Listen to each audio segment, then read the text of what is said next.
Neemias, capítulo 4. A partir do primeiro versículo diz assim: Quando Sambalate soube que estávamos reconstruindo o muro, ficou furioso, ridicularizou os judeus e, na presença dos seus compatriotas e dos poderosos de Samaria, disse: O que aqueles frágeis judeus estão fazendo? Será que vão restaurar o seu muro? Irão oferecer sacrifícios? Irão terminar a obra num só dia? Será que vão conseguir ressuscitar pedras de construção daqueles montes de entulho e de pedras queimadas? Tobias, o amonita, que estava ao seu lado, completou: Pois que construam, basta que uma raposa suba lá para que esse muro de pedras desabe. Ouve-nos, ó Deus, pois estamos sendo desprezados. Até aí, irmãos, vamos orar. Senhor, em nome de Jesus, abrimos o nosso coração para ouvir a Tua palavra e pedimos que o Senhor ilumine os olhos do nosso entendimento, para que esta palavra se torne viva, se torne verdade em nós, se torne luz no nosso caminho, se torne lâmpada para os nossos pés, que nós possamos enxergar tudo aquilo que o Senhor quer nos revelar, e por isso nos submetemos ao Senhor, à Tua autoridade, Espírito Santo.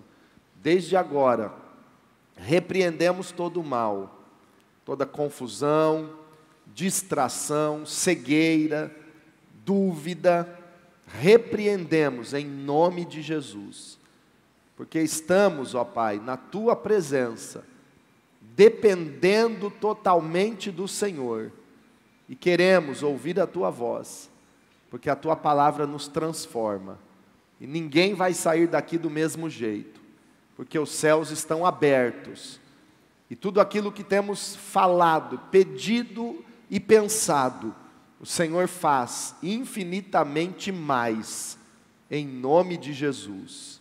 E nós te agradecemos, nós te adoramos, nós te damos graças pela alegria de estar na Tua presença, de começar esta semana te buscando e te adorando de todo o nosso coração. Em nome de Jesus, amém. Graças a Deus, glória a Deus.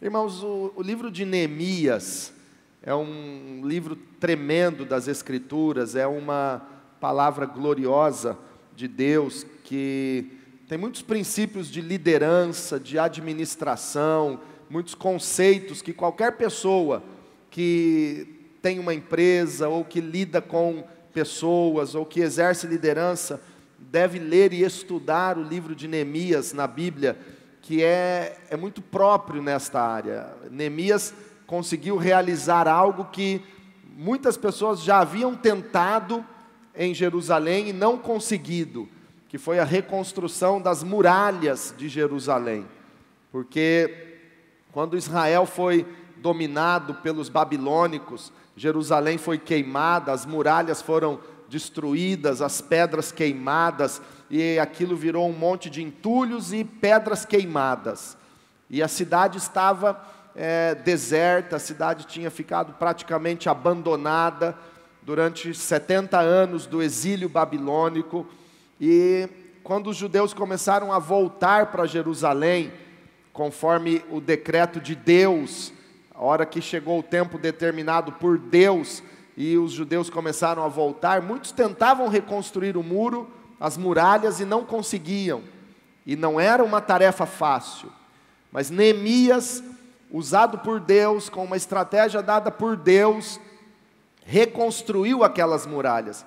E quando você vê a estratégia que Neemias foi dirigido por Deus para reconstruir aquelas muralhas, você enxerga uma igreja em células. Porque Neemias, um dos princípios fundamentais para a reconstrução das muralhas, foi colocar as famílias reunidas, diga comigo, famílias reunidas. Então ele reunia 1, 2, 3 famílias, de acordo com o tamanho das famílias, e eles trabalhavam perto da sua casa. Diga comigo, famílias reunidas perto da sua casa. Eu enxergo aqui um exemplo de uma igreja em células, que é um modelo bíblico, não é inventado por um pastor moderno, ou por uma onda moderna de cristianismo, mas é um princípio bíblico desde o tempo de Jesus e dos apóstolos. Porque a Bíblia diz em Atos que a igreja se reunia no templo e nas casas. E esse relacionamento que é bíblico, que é cristão, Deus tem restaurado, Deus tem reconstruído muralhas que estavam caídas no cristianismo. Deus tem reconstruído e colocado portas que estavam queimadas, portas de evangelização, de comunhão. Deus tem levantado muros de proteção para a família e para a igreja, porque como discipular bem, conforme Jesus mandou a igreja fazer, como ganhar e cuidar bem daqueles que Deus tem acrescentado na igreja, se nós não usarmos a estratégia que Neemias usou. Famílias que se reúnem próximos da sua casa para trabalhar juntos, para reconstruir muralhas que estavam caídas, para colocar portões que estavam derrubados e queimados, e então fazer assim um cerco de proteção para o caráter, para os princípios cristãos, para o relacionamento com Deus e uns com os outros.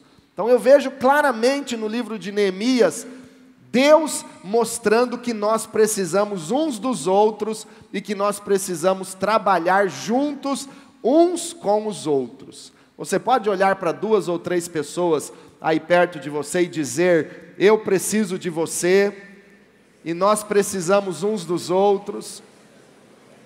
Nós precisamos uns dos outros. Então, eu vejo claramente isso na palavra de Deus, no livro de Neemias.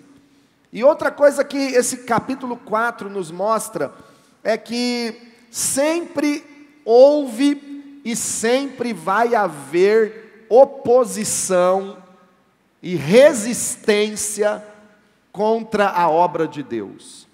Sempre vai haver oposição. Sempre vai haver perseguição.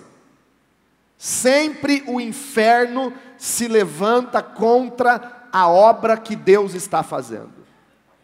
Você lê o livro de Neemias e você vê claramente que foi Deus que mandou Neemias para Jerusalém, foi Deus que usou e deu a estratégia para Neemias estabelecer as famílias trabalhando juntas, próximos de suas casas, para reconstruir os muros, mas o inimigo se levantou.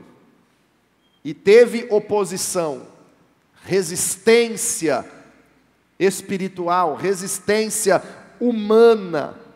Irmãos, a Bíblia diz que todos os que querem viver piamente em Cristo sofrerão perseguições. Jesus disse no Sermão da Montanha, nas Bem-aventuranças, um texto glorioso, clássico da Bíblia, Jesus disse: bem-aventurados são vocês quando perseguirem e mentindo disserem todo mal contra vocês por minha causa. Grande é o galardão de vocês no céu, porque assim perseguiram os profetas que foram antes de vocês. Perseguições. Jesus foi perseguido. Jesus sofreu resistência. A obra de Deus tem que enfrentar, e nós, como cristãos, precisamos estar preparados para enfrentar essas resistências. E aqui eu quero abrir um parênteses e dizer para você: cuidado com as armadilhas de Satanás. Cuidado com o tentador. E neste mês de outubro, irmãos, historicamente, nos últimos anos, é um mês de muita preocupação para as igrejas, porque é o principal mês da bruxaria, do Halloween, que é uma festa dedicada às bruxas, e que começou lá no século IX, se eu não me engano, como uma vigília por todos os santos, oração por todos os santos do catolicismo. E depois, essa festa foi agregando mais princípios de idolatria e de bruxaria, e começaram a rezar pelos mortos, que tinham ido para o inferno. Essa é a origem da festa do Halloween. Não é só uma brincadeirinha de criança pedindo doces e travessuras. O cunho espiritual dessa festa é bruxaria, é a principal data da bruxaria, 31 de outubro. Então nós precisamos nos acautelar. Mês de outubro, nos últimos anos, foram meses de muitas dificuldades para todas as igrejas, porque o inferno se levanta. Mês de outubro, muitos líderes fraquejaram e desanimaram. Mês de outubro, não que nos outros meses não vai ter ataque do inferno, mas eu quero te alertar, cuidado neste mês com os levantes de Satanás, com as tentações que Satanás coloca no teu caminho. Cuidado, vigie mais do que nunca, vigie. Como Jesus disse várias vezes aos discípulos, acautelai-vos. Eu estou hoje aqui, dirigido por Deus, para dizer a você, meu irmão, minha irmã, tome cuidado, tome cuidado. Nesse texto de Neemias, a gente começa o capítulo 4 lendo que quando Sambalate soube que estávamos reconstruindo o muro, ficou furioso. O diabo está vendo o que Deus está fazendo no nosso meio. O diabo está sabendo, e ele acompanha de longe, ao derredor, o que o Espírito Santo está fazendo na tua célula, na tua família, na nossa igreja. E assim como Sambalate, inimigo do povo de Deus, quando soube daquilo, ficou furioso, o inimigo também fica furioso.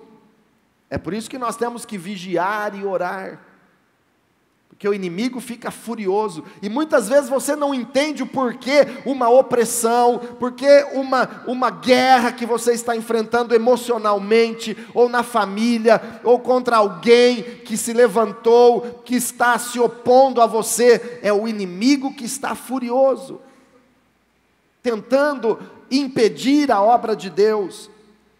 Ridicularizou os judeus.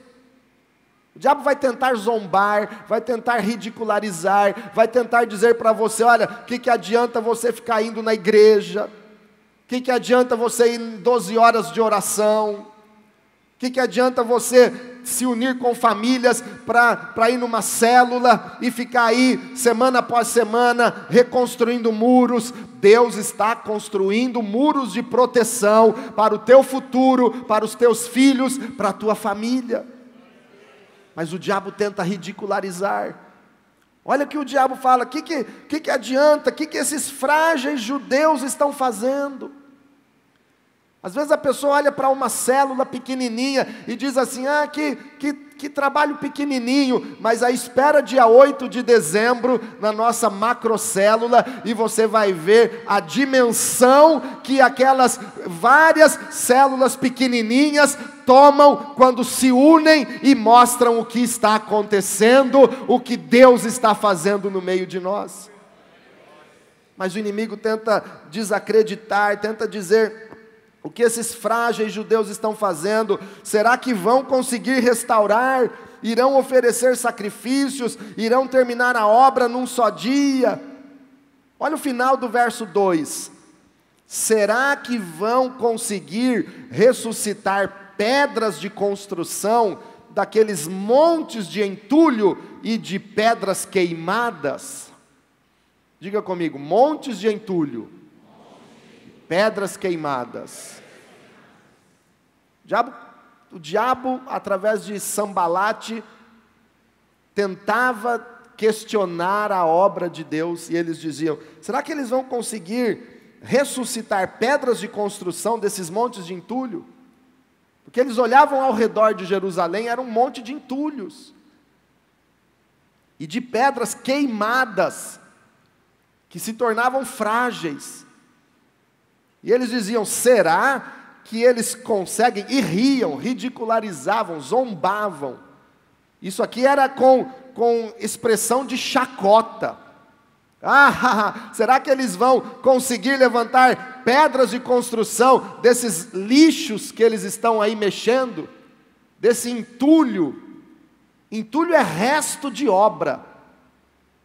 Pedras queimadas são desprezadas. Sabe o que eu acho maravilhoso na obra de Deus, irmãos? Ele pega alguém que estava como um entulho e ele restaura e ele transforma num edifício para a morada do Espírito Santo. Aleluia! Ele pega alguém que estava largado, abandonado, destruído, e ele restaura.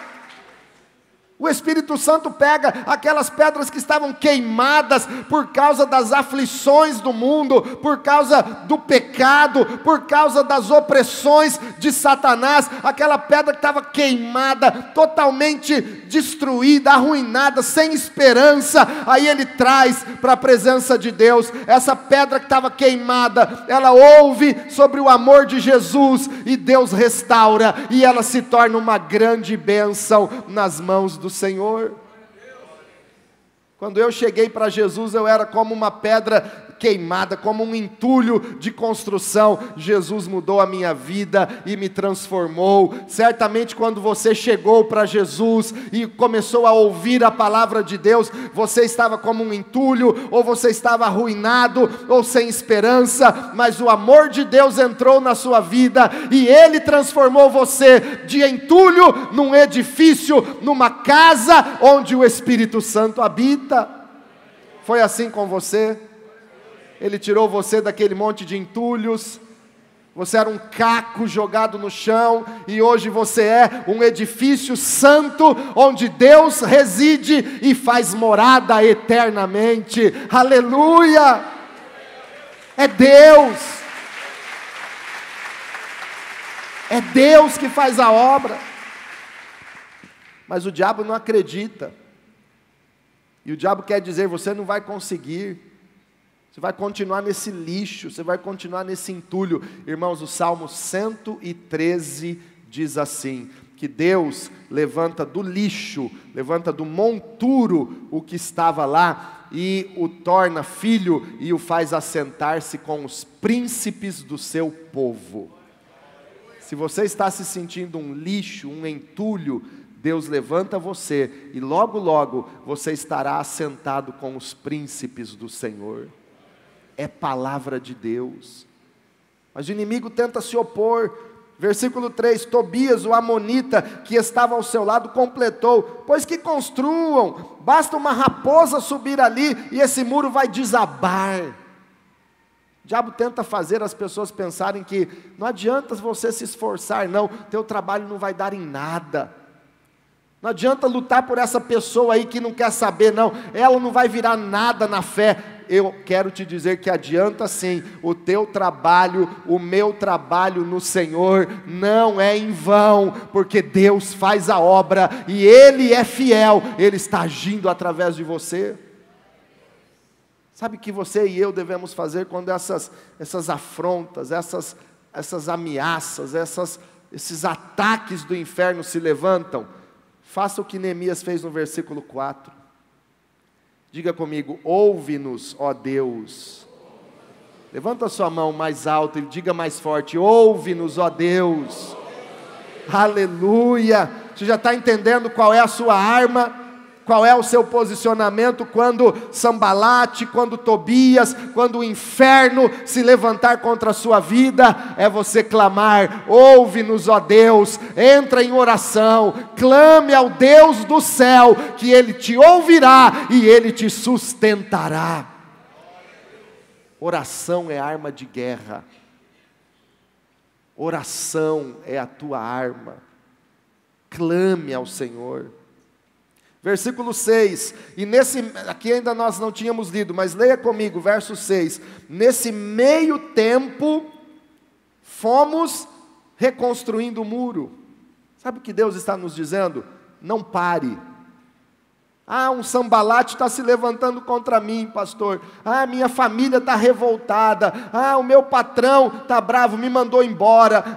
O inferno está se levantando contra mim. Nesse meio tempo, fomos reconstruindo o muro. Eles não pararam, eles não desanimaram, eles continuaram, mesmo sendo atacados por Sambalate, Tobias ou Gesem, pelos amonitas e pelo inferno. Eles continuaram com a mão na massa e não pararam a obra. Levante a sua mão e diga assim: eu coloquei a minha mão no arado, a minha mão na massa, e eu vou continuar fazendo a obra. Aleluia! Continua, até que em toda a sua extensão chegamos à metade da sua altura, pois o povo estava totalmente dedicado ao trabalho. Chegaram à metade da altura. Sabe o que isso me fala claramente? Eu não sei se você ou se eu já cheguei na metade da altura do ministério e da obra que Deus nos mandou fazer. Talvez você chegou só no comecinho, talvez você está apenas no alicerce desta grande obra que Deus lhe confiou, ou talvez você já construiu um pouco, ou você já levantou a metade, mas eu sei que ainda tem mais. Deus ainda tem mais para fazer através da sua vida. Ele vai te usar muito mais ainda. Você não completou essa obra ainda, mas Deus vai te usar e Ele vai derramar mais, porque aquele que começou a boa obra em nós é fiel para completá-la, e Deus vai fazer muito mais através de você. Muito mais. Pastor, eu já fui tão usado por Deus, olha, eu já estou tão feliz e maravilhado. Talvez você não chegou nem na metade ainda. Deus vai te usar muito mais. Se você crê, pode glorificar o Senhor. Ele vai te usar para curar os enfermos, para libertar os cativos. Muitas pedras queimadas serão levantadas como um edifício para o Senhor. Aleluia! E por quê, irmãos? Verso 6 diz assim: porque o povo estava totalmente dedicado ao trabalho. Totalmente dedicado ao trabalho. É isso que faz a diferença. Você não vai ficar olhando para o Sambalate, para o Tobias, para o inferno que se levanta. Você está dedicado no trabalho que Deus lhe confiou. Deus confiou um trabalho nas suas mãos. Deus confiou uma obra nas mãos da igreja. Evangelizar este mundo é missão da igreja. Ganhar essa cidade para Cristo é missão da igreja. Se não fosse missão da igreja, Deus teria feito de outra forma. Seria muito mais fácil a gente estar aqui, todo mundo assistindo aqui, todo mundo parado, e de repente, misteriosamente, do céu, aparecesse ali um anjo do Senhor poderoso, com asas bem grandes, e ele aparecesse do nada. E aí falasse da palavra de Deus para nós. Quem ia duvidar que era um anjo do Senhor falando? Parece que ia ser muito mais fácil de convencer o pecador, o perdido. Olha, Deus é que mandou um anjo mesmo, e Ele está nos mostrando que o caminho é Jesus.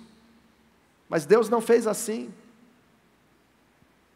A Bíblia diz que até os anjos, eles desejam escutar a palavra de Deus que é pregada. Porque Deus levantou homens e mulheres, Jesus chamou a igreja, Jesus chamou os crentes, dizendo: ide por todo o mundo e pregai o evangelho a toda a criatura. Quem crer e for batizado será salvo. Deus mandou homens fazer isso, Deus confiou a nós esta missão. Então o povo estava totalmente dedicado ao trabalho. Sabe por que a nossa igreja é uma bênção e a nossa igreja aqui tem crescido e tem alcançado muitas vidas? Sabe por quê? Porque o pastor Valério é bom, irmãos. É por isso? Não. Não tem nada a ver com o pastor Valério. Tem tudo a ver com pessoas aqui que eu louvo a Deus pela vida de muitos, não vou citar nome de ninguém, mas muitos, que são totalmente dedicados ao trabalho que Jesus confiou nas suas mãos. É por isso, porque tem gente totalmente dedicada ao trabalho, e o nosso trabalho no Senhor não é em vão, mas tem uma recompensa eterna nos céus. Versículo 7, quando porém Sambalate, Tobias, os árabes, os amonitas, os homens de Asdod, souberam que os reparos nos muros de Jerusalém tinham avançado, e que as brechas estavam sendo fechadas, diga comigo, brechas fechadas. Fale para alguém do teu lado, feche as brechas, irmão. Quando souberam disso, ficaram furiosos. Todos juntos, verso 8, todos juntos planejaram atacar Jerusalém e causar confusão. Qual é o plano do diabo? Atacar e causar confusão, divisão, contenda, murmuração, irmão contra irmão, líder contra líder, ciúminho doentio, infantil, invejinha boba, calúniazinha, maledicência, coisinha, é coisa do inferno para causar confusão. Todos juntos planejaram atacar Jerusalém e causar confusão. Versículo 9, mas nós, o que nós fazemos? Diga, mas nós oramos ao nosso Deus. Oração. E colocamos guardas de dia e de noite para nos proteger deles.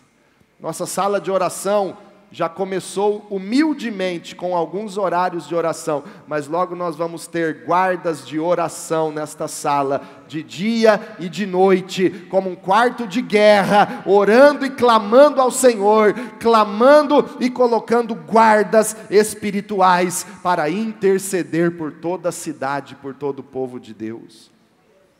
Oramos e colocamos guardas. Versículo 10, enquanto isso, o povo de Judá começou a dizer: os trabalhadores já não têm mais forças, e ainda há muito entulho, por nós mesmos não conseguiremos reconstruir o muro. Agora o ataque mudou. Enquanto o ataque é externo, é o Sambalate, é o inferno se levantando, é uma coisa. A gente ora, a gente vigia, a gente continua trabalhando, dedicado ao trabalho, e amém, e a coisa flui. Agora, quando o problema é interior, aqui há uma mudança de problema que Neemias enfrentou.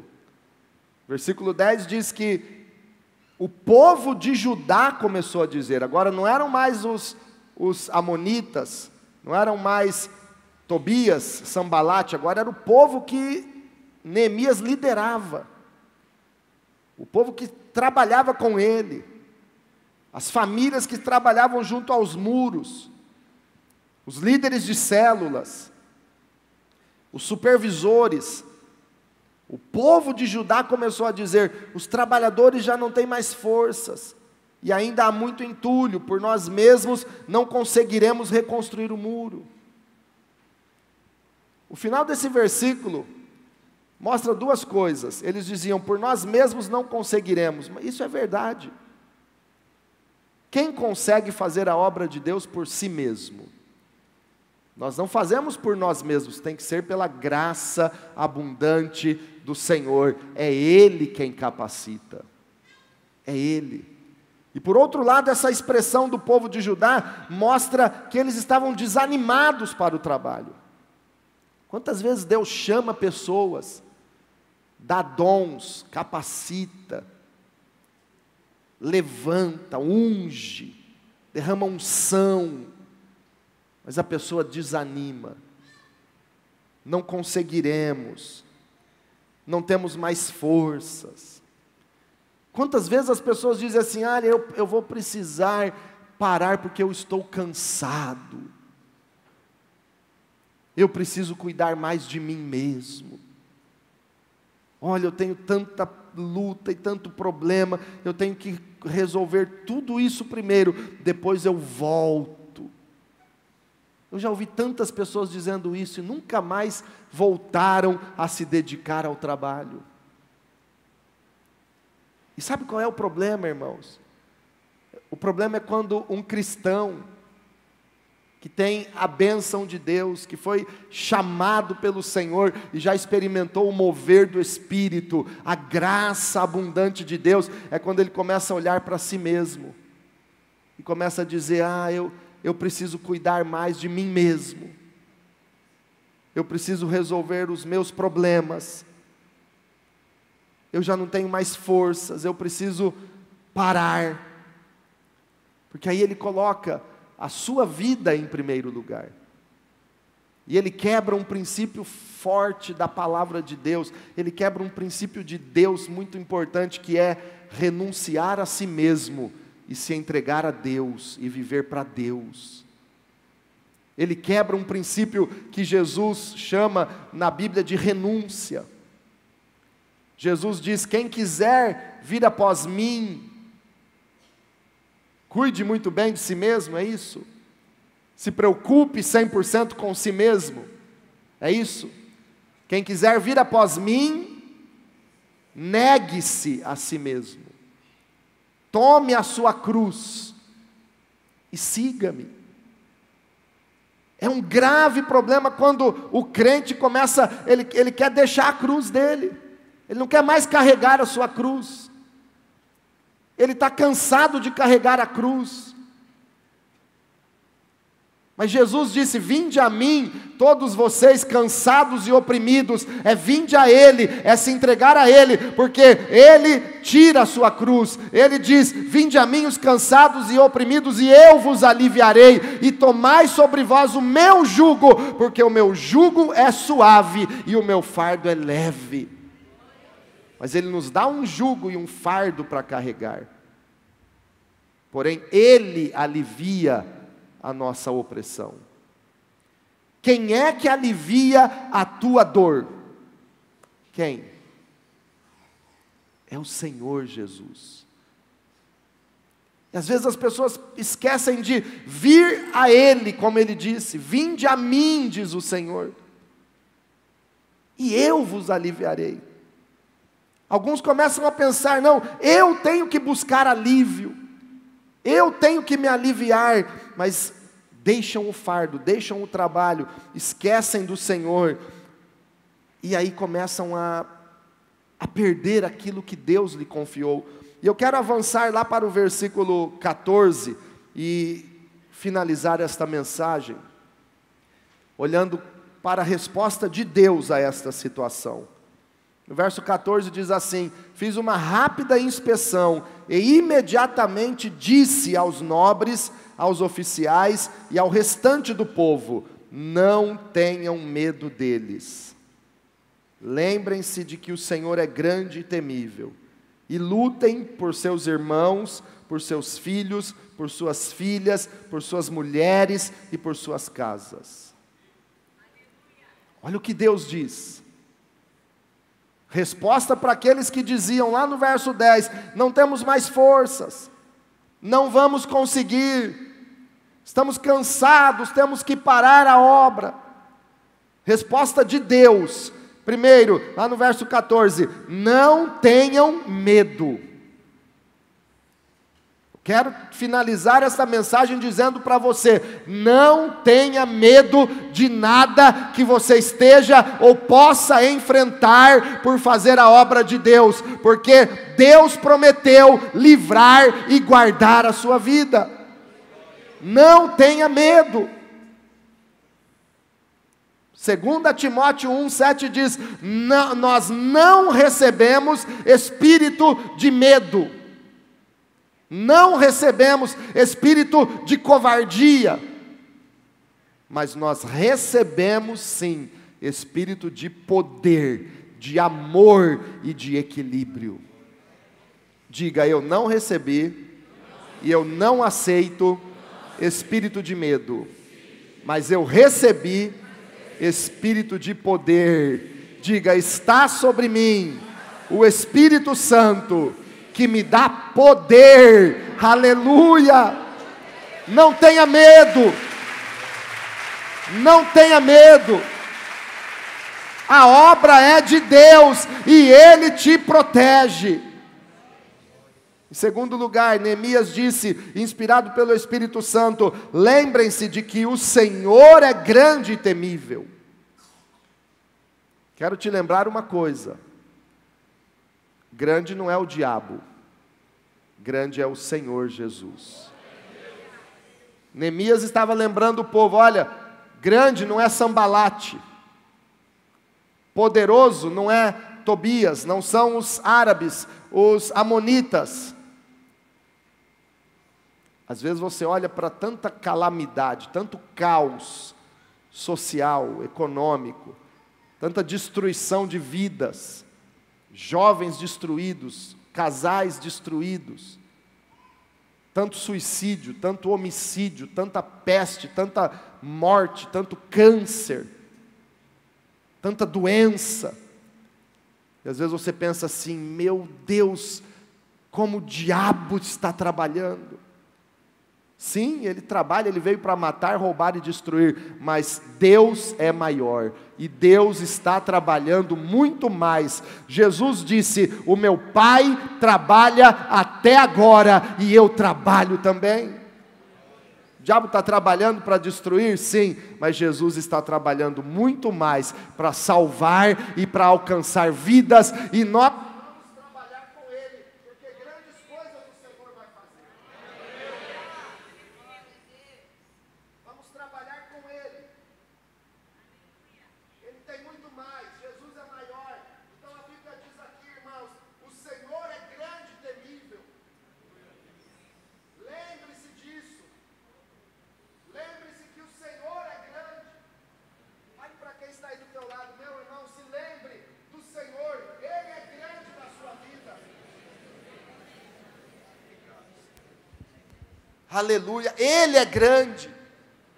Às vezes você fica olhando para o teu problema, às vezes você fica olhando para a crise financeira, você fica olhando para uma dificuldade familiar, e você fica lá todo abalado com aquilo. Ah, isso é tão grande, isso é tão problema. Mas hoje Deus me mandou te lembrar desta verdade: grande é o Senhor, temível é o Senhor, Ele é o teu Deus, Ele é maior. Ele é maior, grande é o Senhor. Davi não olhava para a grandeza do Golias, Davi olhava para a grandeza do Senhor. Quando Deus te coloca grandes desafios, e você começa às vezes a pensar: meu Deus, e agora, será que eu vou conseguir? Lembre-se dessa palavra: grande é o Senhor, e Ele está com você. Lembre-se sempre que o Senhor é grande. E por último, Ele disse: lutem pelos seus irmãos, pelos seus filhos, por suas filhas. Aqui a gente pode incluir irmãos da fé, irmãos de igreja. Lute pelos seus irmãos, lute pelos seus filhos e filhas na fé, seus discípulos e discípulas na célula. Lute por eles, lute por suas mulheres, por suas casas, lute pela sua cidade. 1 Crônicas 19:13 diz: lutem com bravura pelas cidades do nosso Deus, e Ele vai fazer a sua vontade. Lute pelos outros. Resposta para aqueles que diziam lá no verso 10: ah, não temos mais forças, não vamos conseguir fazer a obra, vamos parar. Resposta de Deus: lute pelos outros. Ah, mas o meu problema está tão grande, eu tenho que parar. Resposta de Deus: cuide da causa e das necessidades dos outros. Lute pelos perdidos. Mas pastor, e o meu problema, e a minha causa? Aqui tem um mistério de Deus. Quem quer aprender qual é o mistério de Deus aqui nessa palavra? Há um mistério de Deus, quando você luta pelos outros, esse Deus grande e temível luta por você. Aí eu pergunto, o que é melhor? Eu tentar lutar pelo que eu quero, e com a minha grande limitação, eu tentar lutar por tudo que eu preciso, ou desejo, ou estou enfrentando? Ou é melhor eu tirar a minha limitação do campo e fazer o que Ele me mandou fazer, lutar pelos outros, e saber que Ele vai pelejar a minha batalha, Ele vai lutar a minha causa? O que é melhor? Eu paro de fazer o que Ele mandou, eu desanimo porque eu estou cansado e eu não tenho mais força, ou eu continuo na força do Espírito Santo, falando de Jesus, orando pelos enfermos, lutando pelos outros, ganhando almas para Jesus, cuidando dos meus irmãos na célula, dos meus discípulos e discípulas, enquanto Ele cuida de tudo que eu necessito, aí eu saio na vitória, porque Deus cuida melhor do que eu. Deus cuida melhor. Deus é melhor, Deus faz a obra. Deus é grande. Quantos têm testemunhos, irmãos, de que quando começaram a cuidar dos outros, ou daquilo que Deus mandou cuidar, que é a obra dele, Deus cuidou da sua causa e da sua necessidade muito melhor e surpreendentemente? Quem tem testemunhos assim? Faça assim. Quando você cuida das coisas do Senhor, Ele cuida das suas. Fica de pé.